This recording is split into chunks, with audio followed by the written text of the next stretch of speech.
Thank you guys. Thank you everybody for attending the webinar this evening. This is going to be a series of information sessions that we're going to start hosting with Design and Associates. For us, we would like you guys as potential clients of ours to be very much informed with regards to your options in terms of making a potential move to Australia. And the way in which that starts is with the information. Okay, so tonight we're going to be looking at the requirements for teachers and trades individuals in particular, and what that potential move can look like in terms of what you need to have prepared for recruiters, or for us as recruiters, what you need to have prepared for potential employers, as well as what the move can look like in terms of residency options. Okay. Now, I know that I've spoken to quite a few of you guys today, so I'm glad that it's fresh in your mind. And as the week progresses, by next week, you guys will have an email from us just with my direct contact details, so you can reach out with any specific questions if you do have them. Okay. Who are we? Now, we are Design and Associates. We're an immigration law firm. So just so that you guys are clear on that initially, like I mentioned, immigration law firm, what we do is we represent you as our client. Okay. We are also a recruitment company. So with that being said, we can do all things in terms of a possible pathway to Australia, what that would look like, in terms of if you are able to apply for a visa. So if you're eligible for a visa, okay, that doesn't just mean working, it means residency visas, it means to study. Any kind of pathway into Australia would be able to assess and give you guys advice on that. Okay. Now, our company is Australian owned by an Moro registered agent. Okay. Paul Duzon is our managing director, and he is an immigration attorney based in Melbourne in Australia, as much of the rest of our team is. Okay.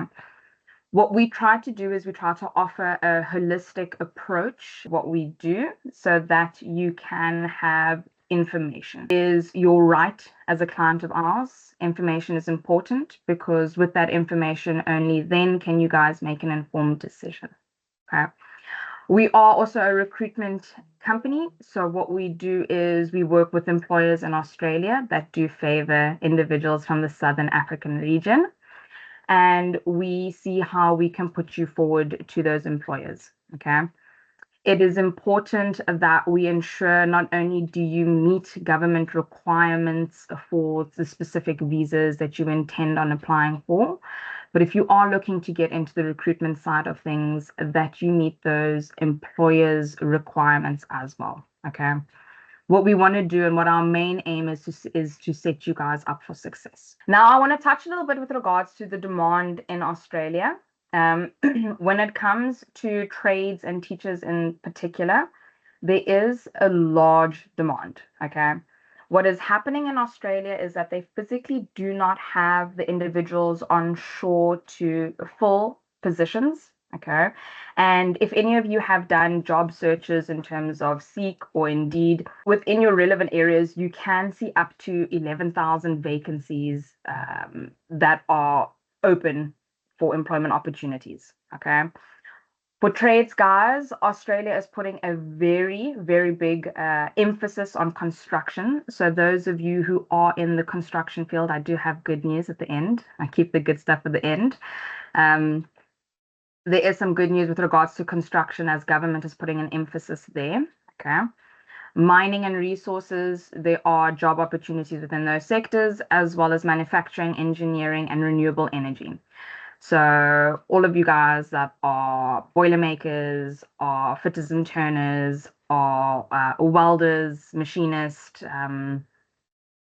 if you're good with your hands, there's a place in Australia for you. Okay. Teachers as well, because Australia is a very family orientated country, the government is putting a lot of emphasis on education. Okay. For teachers, a lot of the sponsored roles are supported by the government.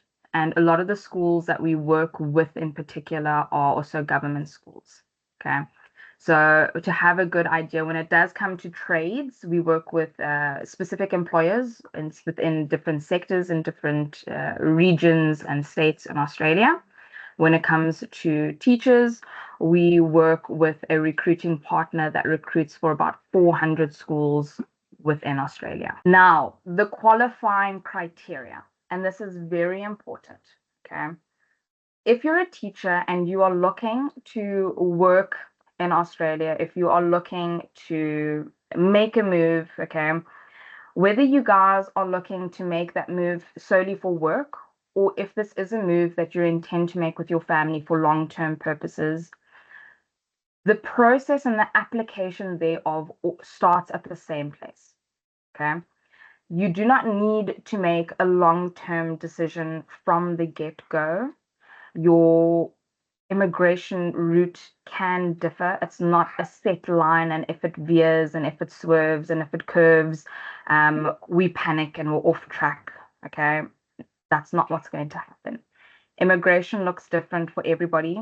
You guys all have unique paths and you all have unique needs. You all have unique histories.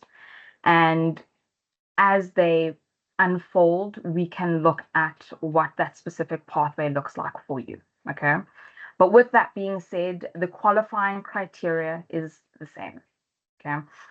When it comes to teachers, for primary and secondary teachers, you do need to hold a bachelor's degree in education or a PGCE.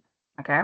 The most important part of this process, or the most important qualifying criteria there, is that you did do practical work as part of your qualifying process. Okay. Foundation phase teachers, it's always best if you do have a bachelor's in education and a PGCE.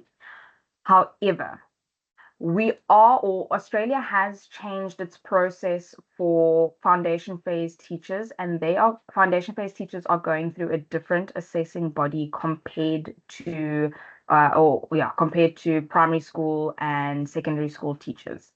Now, the assessing body that foundation phase teachers does go through, they do allow you to apply if you do not hold that educational qualifications. However, have a discussion with me prior to making a set decision, simply because we would need to first verify if that qualification is to be accepted through that assessing body, and if in fact we can continue with the application. Okay. We do want to make sure that there is a path or a route that we intend on traveling before we get the car started. Okay. Now, when looking at working, I'm going to mention this because this does apply to trades as well as teachers. If you're looking at working and being eligible for a working visa, you do need to have a year of work experience post qualification. So after you've qualified, you need to have worked a year within your age group of study, okay, or as a trade within your skilled area to be eligible for a working visa. Okay. A working visa is still a skilled visa, and you need to show some evidence of a skill prior to being eligible to actually going there and doing the job. Okay. So they do need you to have that year of work experience before government will sign off on your working visa. Okay. Now, for trades, guys, I know that I am a little bit in the way, but don't worry, I'll tell you guys what you're missing behind my head because it's all in my head as well. So, trades, guys. For Australia, we've got two different types of trades. We've got the licensed trades and we've got unlicensed trades. Now, your licensed trades are your air conditioning mechanics, your electricians, your plumbers. If you guys do not fall under those three, then you are seen as an unlicensed trade. Okay. If you are a licensed trade and you are trade tested, you need 4 years of work experience so that you can get your skills assessed. Okay. Now, I don't think I mentioned this, but the qualifying criteria is what enables you to have a skill assessment done. A skill assessment is a verification of your skill set according to Australia's standards. Okay? So no, guys, SAQA doesn't count. If someone has told you that you've qualified through an international university or an internationally recognized program, whatever the case, it generally does not count. The skill assessment is in place to really verify not just your qualification, but your actual skill set. Okay. So these qualifying criteria is to ensure that you guys meet the requirements to get your skills assessed. Now, trades guys, like I mentioned, licensed, you do need 4 years of work experience so that you're eligible for a skill assessment. If you do not have a trade test, if you were not trade tested, then you need 5 years of work experience. Okay.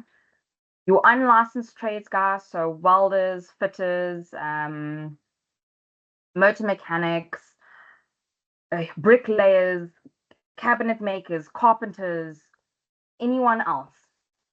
You guys need to have 3 years of work experience if you've been trade tested, and 4 years of work experience if you are semi-skilled and you do not have a trade test. Okay. Your work experience can be anytime. It's not the same as teachers. As long as we can prove that work experience, then we're good to go. Now, cost implications, the secret that everybody wants to know about. So, as a law firm, this is something I haven't mentioned here simply because it is entirely up to you guys to make use of our services or not. Okay. The benefit of making use of our services is that we are able to guide you with regards to your skill assessments. Okay. We do work closely with certain assessing bodies, so we can build your assessment around what the assessor expects. Okay. Giving you a high chance of success. Now, when you go directly to the assessing body, because they are overrun with these assessments from individuals around the world, it is a standardized assessment in Australia that any applicant from anywhere around the world can do. They look at the assessment and it's based on a yes or no if you meet the criteria or not. Okay. Now, in terms of us being a law firm, we will take legal representation over your application. We'll have legal mandate to assist you guys. Okay. Now, what that looks like is a fee of 25,875 Rand. But you guys will have all the details if you'd like to get into contact with us. That is our legal fee. Now, once you pay our legal fee, what happens at that point is you'd be assigned a case manager. We've got case managers based in South Africa, and we've got case managers based in Australia to help facilitate different time differences around the world. And also just to ensure that you guys really have an array of knowledge. You guys have got access to these individuals that can give you what you need in terms of support and knowledge for your application. Okay. Now, besides our cost implications, when it comes to teachers, what happens is we would need to put together a portfolio. Okay. This is a teaching portfolio. What is included in this teaching portfolio is all the proof that would show you are a qualified teacher. So we would look at your qualifications. We would look at certain modules. We would need to prove all of that, your transcripts, as well as an English proficiency test. Now, for teachers, that English proficiency test falls under the assessment. It is part of your assessment that needs to be submitted. Okay. There are specific band scores that need to be achieved for your English test. So please don't take that lightly. But again, we offer the support in terms of the guidance and the knowledge for those tests. Okay. When you guys make payment to us, that is your initial payment, whether you're a trade or a teacher or you hold a different skill set. Okay. Our legal fees are the first things due so that we can focus on guiding you on your skill assessment. Now, building your portfolios is initially what we need to do, and depending on the information that you have readily available, it can take anywhere from a month, I'm going to say teachers firstly, a month to 3-4 months to put together the documentation required to submit the physical assessment. Now, at the time that we do submit the physical assessment, only at that point would you need to pay the assessing body fees, and those fees get paid directly to the assessing body. We do this as such to allow financial transparency. We want you guys to ensure, we want you to know that this is happening at this point in time, and why it's happening, what it's costing you, allowing you as well to financially prepare yourself throughout the application, making it feasible for you. Okay, we want you guys to succeed. Now, when it comes to trades, the same thing would happen, except as you guys can see, you've got a little bit more work. Now, that little bit more work, it's not for every trade person, okay? Again, what we do is we focus on getting the document assessment done initially. Now, the document assessment is done for all trades, whether you are licensed or unlicensed. So anyone that holds a trade is going to do the document assessment. Okay. So we would focus on proving that you've had your trade test done. We want to prove that you are physically capable of doing the trade you claim to be able to do.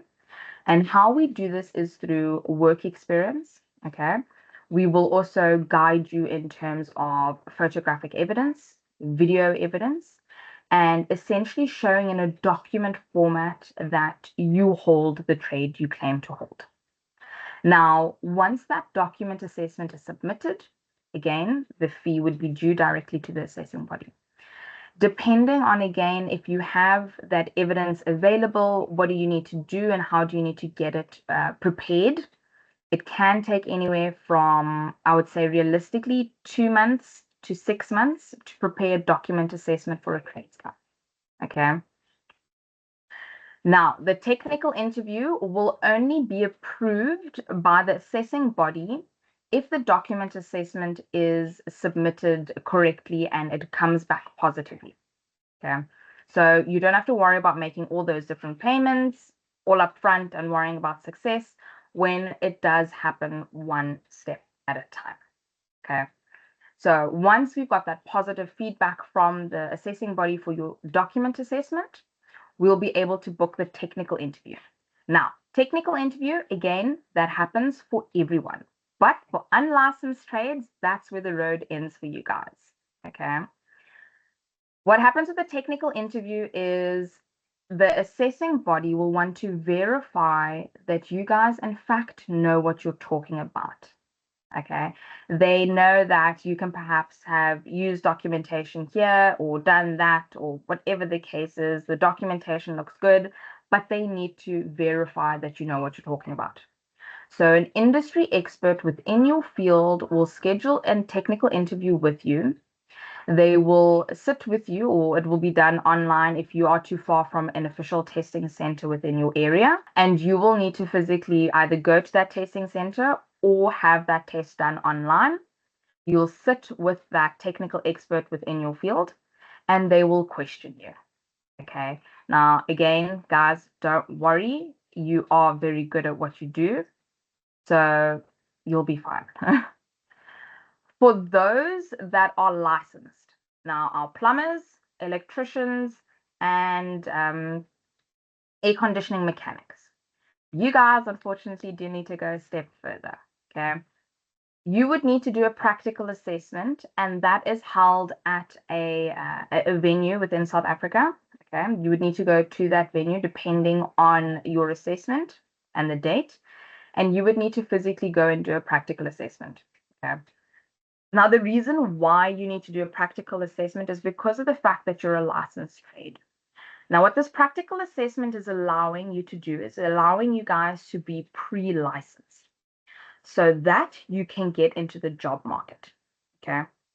Now, with your skills assessments, this is now particularly for trades because the skill assessment for teachers is more so a requirement of the schools that we work with rather than a government requirement. Whereas with trades, this is a government requirement. Okay. And when I say government requirement, what I'm referring to is if you would like to apply for a working visa, your working visa will not be granted for a trades guy if you do not have a skill assessment. Okay, there is no way about it. That is also why if you guys have been applying for jobs and not getting feedback, that can be the reason. Okay. Because of the timeframes that I've mentioned in terms of getting through all 3 assessments, it can take up to a year. For those doing just the documents and the technical assessment, it can take up to 4 to 6 months. But even those timeframes, businesses just don't have the capacity to wait. Okay. They need you to be document ready so that if you are the right guy, they can get the visa process started. Okay. Now, practical assessment is done so that the licensed trades are pre-licensed. Okay. Now, what that means is once you guys go across to Australia and you start working, you would need to work a certain amount of hours depending on your trade for you to be allowed to get your full license, or you'd need to work initially under supervision rather, so that you can get your full license and be able to work without supervision. Okay. So everything has got a reason as to why it's done. Now, for teachers, that reason in terms of why your skill assessment is required and it's not a government requirement is because of our schools, like I said. The schools want to ensure that, again, they've got such a huge demand for teachers that the teachers, if they interview you and they like you, they want to ensure that they can get started with the visa application. Okay. You're going to need your skill assessment and the offer of employment from the school to go ahead and get your teaching license. Now, your teaching license is not the same as South Africa. SACE in South Africa or in a lot of other countries that we've got a national licensing for teachers, whereas Australia does not have that. Australia has got licensing per state. So you need the particular job offer from that particular school within that particular state to be able to go and get your license offshore. Okay. So the school needs that peace of mind knowing that while they're continuing to apply for your visa, you will go and get your teaching license. Okay. They do not want to pay for a very nice holiday for you guys. Okay. Now, as I mentioned, teaching your English proficiency test for teachers, that is required as part of the assessment. So that will happen within or prior to us submitting your assessment. Okay. So be aware that those costs are going to be due prior to your assessing body fees. Whereas with trades, you guys, please, not everybody needs to do the IELTS test. You guys don't need to do the IELTS test. You don't. Please, you don't. There's a cheaper and an easier test, and it's called the Pearson's PTE. Pearson's PTE is accepted by Australia, and you guys can do that test. You're going to score higher. It's going to be of more value than trying to do the IELTS test. Okay. That Pearson's PTE test can be done at a later stage once you have completed your assessment and you're preparing to get into the job, into recruitment or whichever pathway is important to you. Okay. Now, let's talk about what a lot of you guys are eager to know, which is recruitment. Okay. So, recruitment looks different for everyone. I cannot give you guys a magic formula and tell you that for everybody, recruitment is going to look a certain way. What we want to do with the process is we want to prepare you and ensure that you've got the best chance for this right here. Okay. Because we are also a recruitment company, we want to ensure that not only do we do right by the companies we work with, but we do right by you guys. Okay. Now, what that looks like for teachers in terms of once we've got the skill assessment done, we can start recruitment. Okay. We will send you guys a link that is to an introductory video with some introductory questions, looking at who you are, what kind of teacher you are, where you are interested in going, things like that. Okay.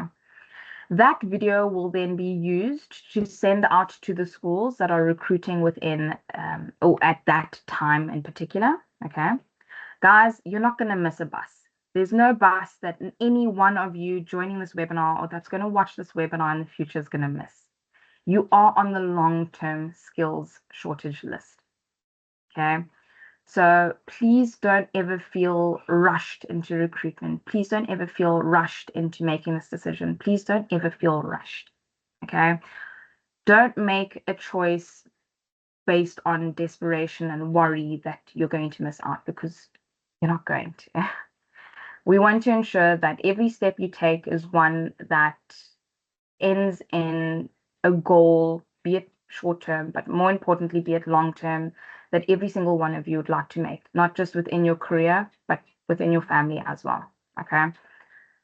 So what's going to happen for teachers is we're going to send you that link. We're going to use that video and we're going to pass it along to the schools that are recruiting at that point. Who's recruiting now will most likely not be recruiting at the time that you guys are ready to get into the recruitment side of things, but there will be more opportunities. Okay. This goes for trades guys as well. You guys are safe. Really, more than safe. Now, what's going to happen is we'll use those videos, send it out to the schools, and the schools will then in turn decide if they want to schedule interviews with you. We will then facilitate those interviews, get you into the interview room. And again, this is where guarantees come into play. We cannot guarantee how you guys are going to conduct yourselves at interviews. Okay, it is an interview like you would have anywhere else in the world. You need to identify if the school, if your employer is an employer you would like to work with, work for, and vice versa. Okay. It might not be the right time. You might not be the right candidate. The employer might not be the right employer. Okay.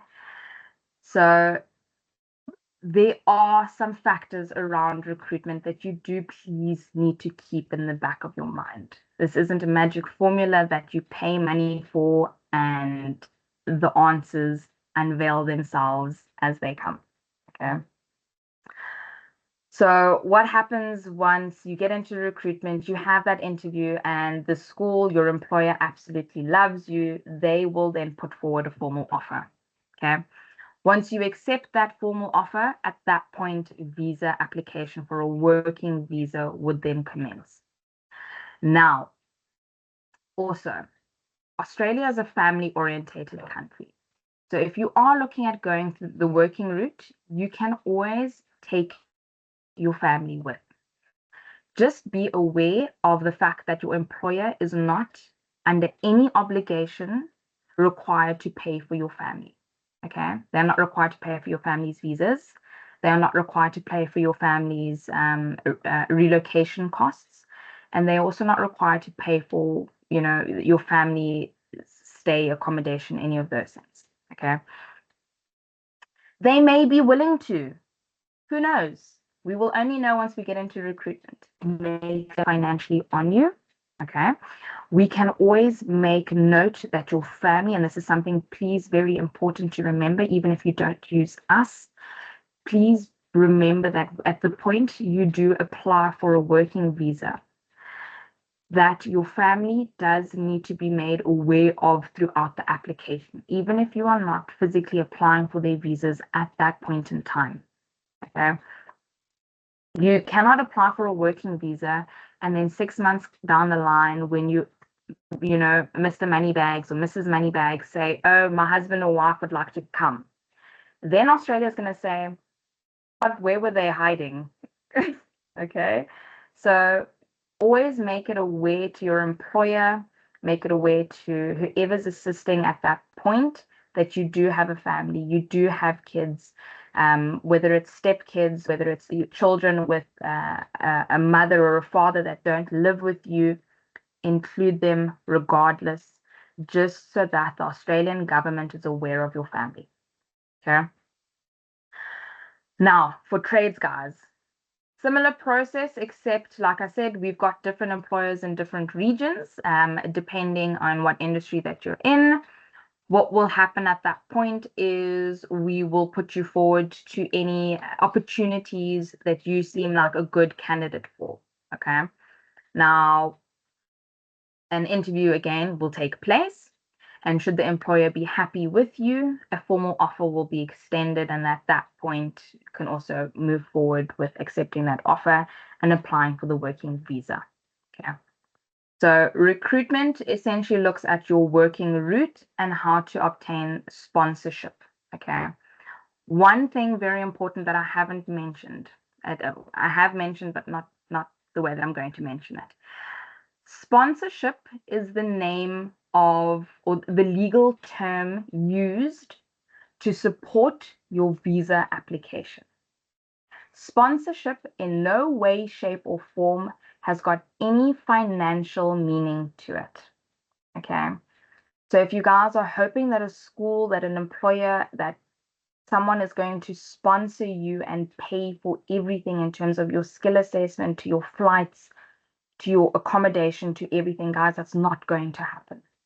Okay.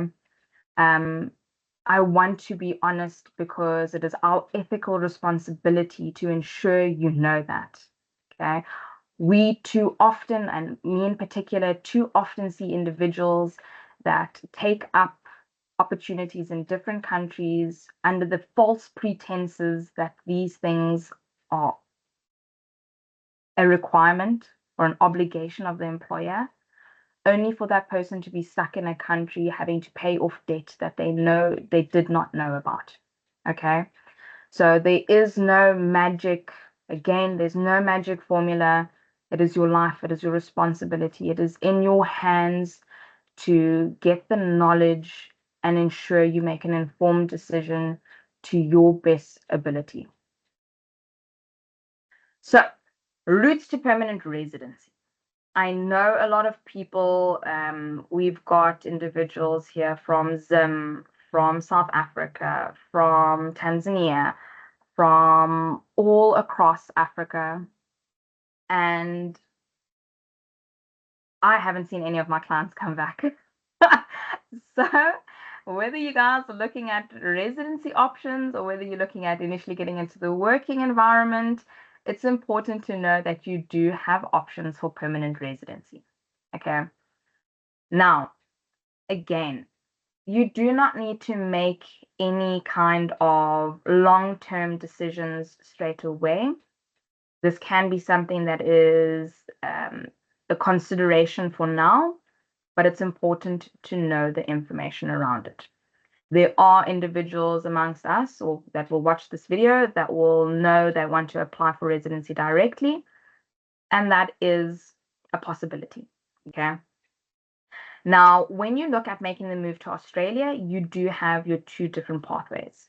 You can get in through employer sponsorship, and you can get in through what is called a General Skilled Migration Program.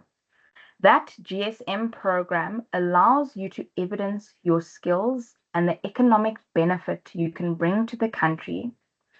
And if your application is strong enough, Australia will allow you to apply for residency directly without a job offer, without anything, from wherever you are. You do not need to physically be in Australia. Okay. That general skilled migration process can be continued if you decide to go across on a working visa, but you would like to get onto permanent residency as soon as possible. Okay. Your employer does not need to support that. You don't need any kind of special allowance from them or concessions or whatever the case is. That is an independent application that you can pursue. Now, the quicker you get onto permanent residency, the quicker you've got access to better tax rates, the quicker you've got access to healthcare, the quicker you've got access to schooling for your kids, the quicker you are on a pathway to obtaining Australian citizenship. Okay. Now, if you don't want to apply for residency directly, you want to trial it out, see what it's like, you've got the option to apply for permanent residency through your employer after 2 years. Okay. Now, the only issue with that is, that doesn't necessarily need to be an issue, but something that you need to be aware of is that you can only apply for permanent residency through your employer if they decide to support the application. Okay. They can choose to not support the application, at which point you would need to look at other pathways to apply for residency. Okay. So you either wait 2 years, see if that happens, or pursue general skilled migration whilst you're already in the country. Okay. Now, there are also other pathways in terms of employer-sponsored visas, such as a regional working visa. A regional working visa is something, again, that needs to be supported by your employer, and it can only be applied for by employers within regional areas. Now, if you do go across on a regional working visa, within 3 years, you're eligible for permanent residency. Okay. Like I said at the beginning, your immigration pathway is not a straight line. It can change. It can move around. It's dependent on what happens and the support that you have throughout that application, knowing that whatever's important to you is what we're going to try and pursue. Okay. So you do have that option for residency through a regional working visa. But again, the same as work, or the same as recruitment rather, until you have the offer on the table, it does or does not exist. Okay. Everything that we're doing in terms of the skill assessment, everything that we do in terms of preparation, we do want to make you aware that you have got the option of general skilled migration, and all of the assessments that we proceed with or assist you with can be used for multiple purposes. Okay. So you do have those different plan A, plan B, plan C, plan D. Okay. It's not that if you get your skills assessed and a month later you still haven't got a secured offer, that you've wasted your money. That is not the case. There are different pathways, there are different options. Your journey is unique to you. Thank you guys for joining the webinar this evening.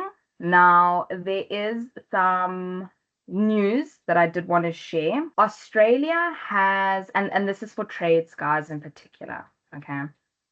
Australia has prioritized the construction industry. And the reason for that priority is because the economy is growing. The economy is growing. They cannot keep up with the influx of individuals.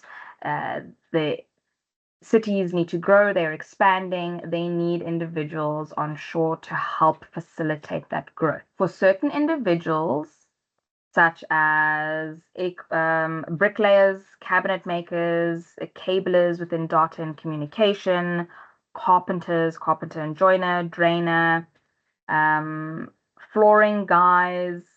I'm just gonna go over it, but if anybody wants to know if they particularly fall on this list, reach out to me. But I think most importantly, welders. I know that I've reached out to a lot of boilermakers, welders.